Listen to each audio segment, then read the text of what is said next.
இந்த படத்தை எடுப்பதற்கு முதலீடு செய்வதற்கு காரணமும் அதுதான். உணர்வு தானே தவிர இதில் வியாபார யுக்தி இருப்பதாக யாராவது நினைச்சாங்கன்னா அது அவங்க பிழை.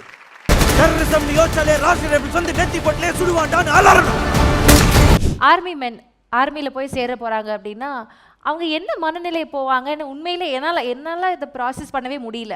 பிகாஸ் அடுத்த நிமிஷம் என்ன நடக்க போகுதுன்னு தெரியாத ஒரு இடத்துல போகிறாங்க. எப்படி அந்த முடிவை எடுக்கிறாங்கன்னு நீங்கள் நினைக்கிறீங்க சார்? ரொம்ப யோசித்து தான் எடுப்பாங்க. நான் சொன்னேன்னு ஒரு கதை 16 வயசில் ஓடி போய் அந்த மாதிரி எடுக்கிறவங்க இது ரொம்ப குறைவு. ரொம்ப யோசித்து எடுப்பாங்க. வீட்டில் எதிர்ப்பு இருக்கும். என்கிட்ட ஒரு கமாண்டர் சொன்னதை இங்கே சொல்ல கடமைப்பட்டிருக்கேன் நான். ஏன்னா பல தாய்மார்கள் உடனே முக்கியமாக இப்போ இந்த படத்தை பார்த்ததும் ஐயோ அது வேணான்னு இந்த கதையிலேயே வரும். இவங்களுடைய பேரண்ட்ஸே பட்டாளத்துக்காரன் வேணாங்கிறது தான் அட்வைஸ் பண்ணுவாங்க. நான் எந்த விதத்திலையும் முகுந்த் அவர்களுடைய தியாகத்தையோ நம்மளுடைய வீரர்களுடைய தியாகத்தையோ குறைச்சிடக்கூடாதுங்கிற முன்ஜாக்கிரதையுடன் சொல்லுகிறேன். இப்போ நான் சொல்கிறது, இங்கே சிவிலியன் ஆக்சிடெண்ட்டில் மனிதர்கள் சாவதை விட மிக குறைவு தான் ஆர்மியில் சாவு. ஏன்னா ஒருத்தருக்கு ஒருத்தர் தேர் கவரிங் ஈச் அதர்ஸ் பேக். விட்டு கொடுக்க மாட்டோம். உயிர் போய் இன்னொருத்தனை காப்பாற்றுவோம். டிராஃபிக்கில் அது கிடையாது. Accidents will happen like it happened for our Mukund. But army is a safe place, it's a dignified place, it's a noble place. Absolutely. வாழ்க்கை மேலே வெறுப்பு இல்லாமல் நாட்டின் மேல் பற்று இருந்தால் ஆர்மியை விட பெட்டர் பிளேஸ் இருக்கவே முடியாது. The services. Very very well said sir. இதை இங்கே சொல்வது ஏதோ இந்த சினிமா ஓடணுங்கிறதுக்காக நான் சொல்ல. சினிமா ஓடும், அடுத்த சினிமா வரும். But the army and people like Mukund will live on. Forever, yes. அடுத்த சோல்ஜருக்கு முனகு மந்திரம் Mukund. It's a great place. Nobel அப்படின்னு பார்க்கும்போது இத்தனை பேரை நிம்மதியாக தூங்க வைக்கிறாங்கல்ல, இந்த நாட்டுக்கு பூட்டு அது. ஆமாம். இந்த படத்தை எடுப்பதற்கு முதலீடு செய்வதற்கு காரணமும் அதுதான். உணர்வு தானே தவிர இதில் வியாபார யுக்தி இருப்பதாக யாராவது நினைச்சாங்கன்னா அது அவங்க பிழை. ராஜ்குமார் சார், உங்கள்கிட்ட ஒரு கேள்வி. எல்லாருக்குமே தெரிஞ்ச ஒரு கதையாக இருக்குது முகுந்த் அவர்களுடைய வாழ்க்கையில் என்ன நடந்துச்சு அப்படின்ட்டு. ஒரு தெரிந்த கதையை ஒரு திரைப்படமாக எடுத்துகிட்டு கொண்டு போகணும், ஆனால் அதை எங்கள் எல்லாரும் எக்ஸைட் பண்ணுற மாதிரி நீங்கள் எடுக்கணும் அப்படின்றப்போ அது எவ்வளோ சேலஞ்சிங்காக இருந்தது உங்களுக்கு? இல்லை, ஃபர்ஸ்ட் ஆஃப் ஆல் இந்த படத்தை சூஸ் பண்ணும்போது எனக்கு இது ஒரு பெரிய ரெஸ்பான்சிபிலிட்டியாக பட்டுச்சு.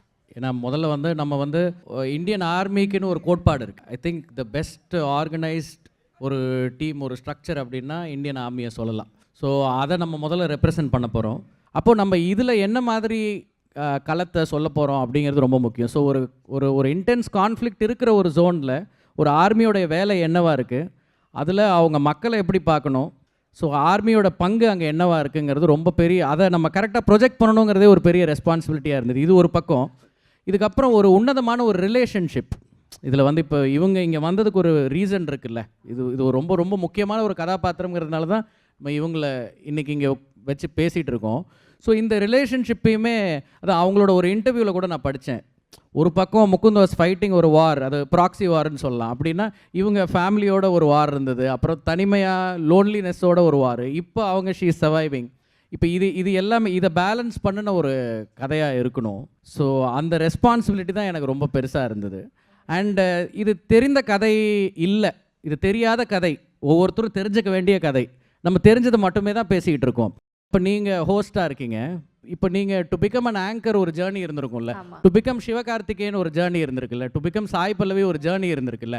இன்றைக்கி நம்ம இவங்க எல்லாரையும் லைம் லைட்டில் பார்க்குறோம். பட் இதுக்கு பின்னாடி அதுதான் அவர் மேபி சொன்ன அந்த இன்ஸ்பிரேஷன் நினைக்கிறேன் நான், இன்ஸ்பைரிங் ஸ்டோரியாக இருக்கும் அப்படிங்கிறது. அப்போ இந்த ஜாப் எல்லாம் இதெல்லாம் ஒர்க். பட் அது I would call it more then work. அது ஏதோ ஒரு டெசிஷன் பண்ணி அவங்க அங்கே போயிடுறாங்க. அது ஏதோ ஒரு ரீசன் இருக்குது. இப்போ நம்ம இயல்பு வாழ்க்கை இயல்பாகவே இருக்குது. எந்த வேலையை நம்ம பார்த்துக்கிட்டு இருந்தாலும் ஐ திங்க் நம்மளோட இயல்பு வாழ்க்கை இயல்பாக இருக்கிறதுக்கு காரணம் இந்த மாதிரி சர்வீஸ் மென் தான். அதை நம்ம உணர்றதே இல்லை. ரோடு போட்டவங்க நம்ம யோசிச்சு பார்க்க மாட்டோம். டெய்லி கார் ஓட்டுவோம், பைக் ஓட்டுவோம் இல்லையா? அந்த மாதிரி அதை விட ரொம்ப முக்கியமாக டிஃபென்ஸில் நம்மளோட செக்யூரிட்டியோட, நேஷ்னல் செக்யூரிட்டியோட ஒரு டெய்லி லைஃப், நம்மெல்லாம் இங்கே நார்மல் லைஃப்பை இயல்பாக வாழ்ந்துக்கிட்டு இருக்கிறதுக்கு தன்னோட குடும்பத்தை, குழந்தைய, மனைவியை, அப்பா அம்மாவை விட்டுட்டு அடுத்த நிமிஷம் உயிர் இருக்குமா இல்லையா அதை பற்றி பயப்படலாமா வேணாமான்லாம் யோசிக்காமல் அவங்க தொடர்ந்து அவங்களோட சர்வீஸை எந்தவித பலனும் எதிர்பார்க்காம பண்ணிக்கிட்டே இருக்காங்க. அவங்க மெடல்ஸ்க்காக ஓடுறதில்ல, நம்ம இப்படி பண்ணால் இப்படி ஒரு மெடல் கிடைக்கும் அப்படின்னு நினச்சி பண்ணுறதில்ல. இதில் தெரியாத ஜேர்னி நிறையா இருக்குது.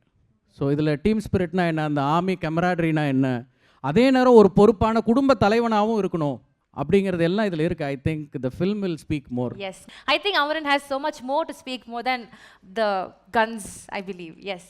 Yes, it has a lot to speak. Yeah. So Rajkumar sir சொன்ன மாதிரி இது ஒரு தனி உலகம் இல்லையா sir?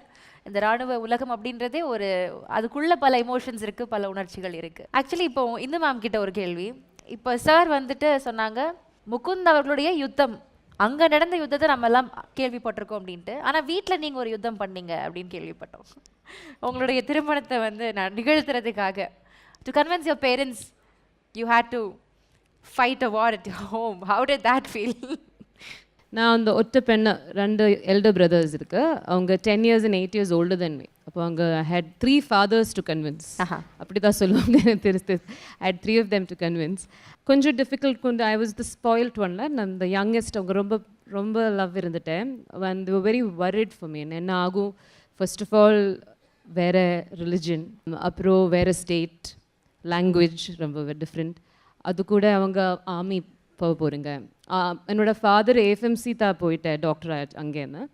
But he moved on and he became a private doctor. We had the choice. I mean he didn't continue on with AFMC.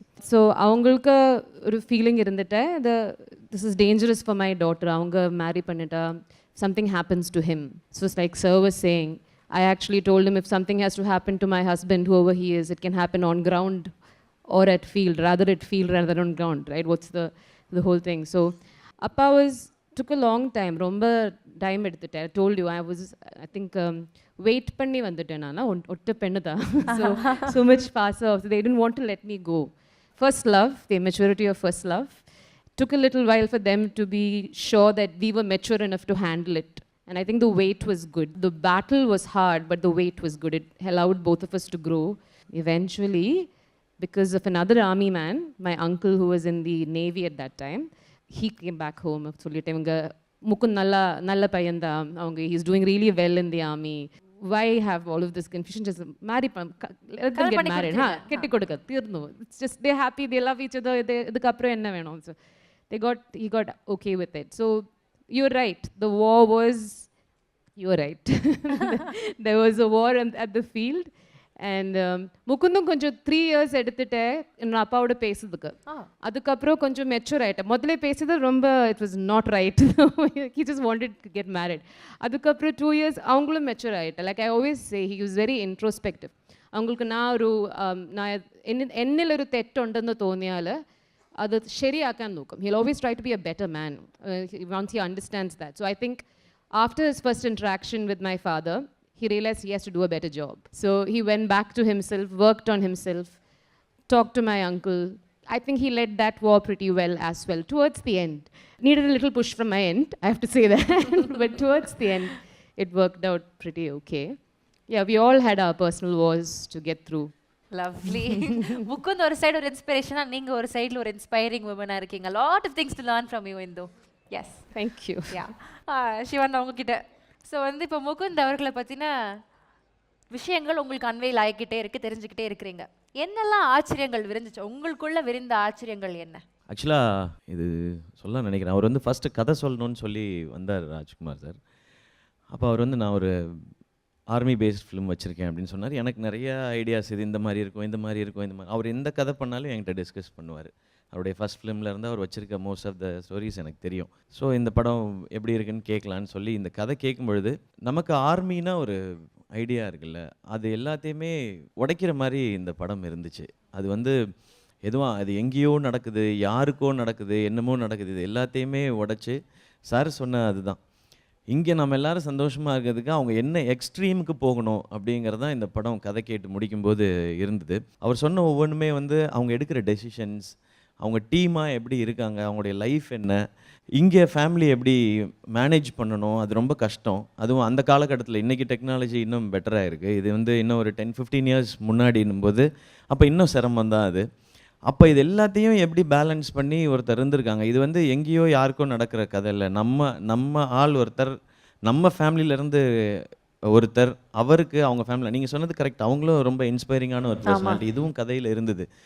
ஒருத்தருக்கு ஒருத்தர் எப்படி சப்போர்ட் பண்ணணும் ஒரு வேலையில் அப்படின்றதெல்லாம். ஏன்னா இன்றைக்கி வந்து நம்ம எல்லோரும் ரொம்ப கம்ஃபர்டபுளான ஒரு இடத்துல இருக்கோம். இப்படி இருக்கும் பொழுதே வீட்டுக்குள்ளே வந்து நிறையா சண்டை போட்டுக்கிறோம் ஈஸியாக. பட் இவ்வளோ டஃப்பான ஒரு ஜாபில் இருக்கவர் வந்து கரெக்டாக அண்டர்ஸ்டாண்ட் பண்ணி, அவரும் வந்து அவ்வளோ தூரத்தில் இருந்தாலும் இவங்களுக்கான அட்டென்ஷனை கொடுத்துன்றது, இந்த மாதிரி நிறையா இன்ஸ்பிரேஷன் இந்த கதைக்குள்ளே இருக்குது.